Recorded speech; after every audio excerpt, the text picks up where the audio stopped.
If your fan's not working on your older Polaris, here's this one thing that you can try. You're going to want to get your hood off. Normally you don't have all this racking and stuff off, but I do because I'm doing other work. So I pulled off the hood, and then right in here, this is the harness that goes to the fan motor, and then these wires go to the fan switch, this connector here. So if you've noticed your machine overheating or whatever, or the fan just won't kick on, the quickest, easiest test to make sure the fan can function, you pull this connector off, make a jumper wire with 2 male blade connectors, pretty easy, then you plug it into this connection here, and then turn on the key.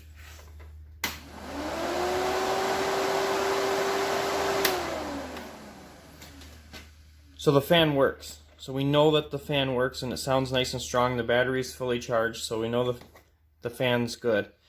This is essentially a switch bypass, and I actually recommend keeping one of these in your toolkit or in your trunk in case you're having overheating problems on the trail. Maybe the switch goes bad on the ride.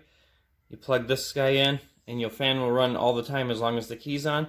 It'll get you home. I don't recommend doing it long term. People do, but it's just taxing on your charging system, which is already weak on these things to begin with.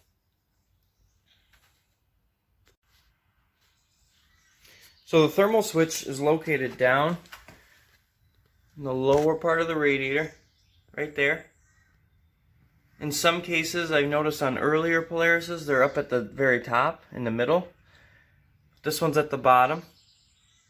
And it looks like we'll have to pull the bottom radiator hose off over here and drain out all the coolant so we can replace that switch. Get yourself a pair of long needle nose pliers. I like these ones with the bend.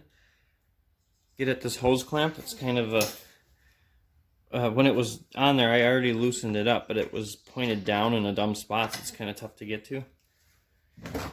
Get a nice big pan to catch your nice mess you're going to make. And then I'm just grabbing the clamp and wiggling this hose off. There we go. So now that that's off, I'm going to open the radiator cap. We should really start making a mess. There. Yummy. Now that you got your coolant out,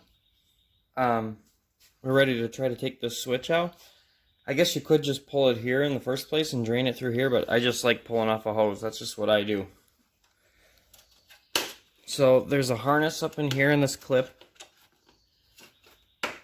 You just wiggle it out of there. There we go. And this is already unplugged from earlier. And you can see there's a lot of corrosion in there. These are kind of poor connectors.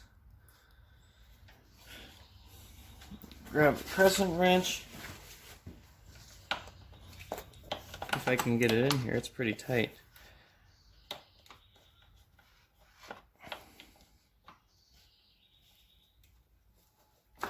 There we go. Got it to crack loose.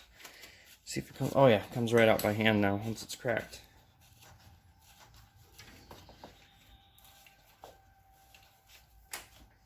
And these switches just go bad over time, so it's not unusual that this is bad.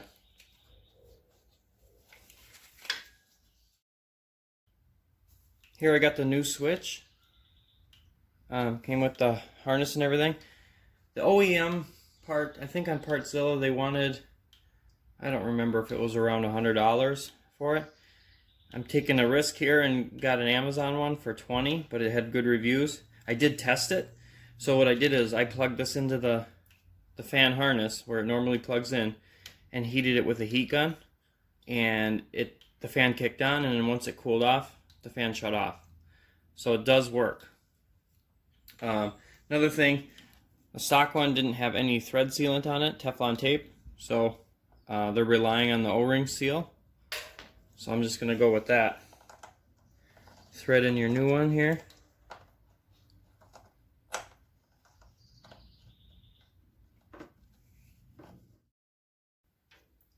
Got the switch threaded in there.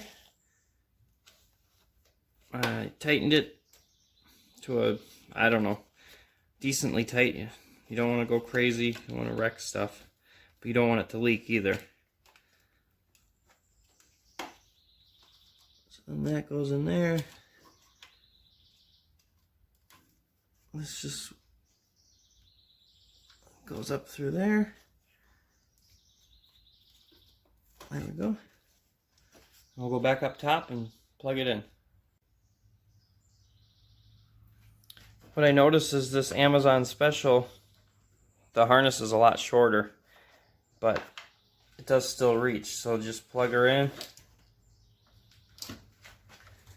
and then top it off with coolant and take it around a couple times and see how it works.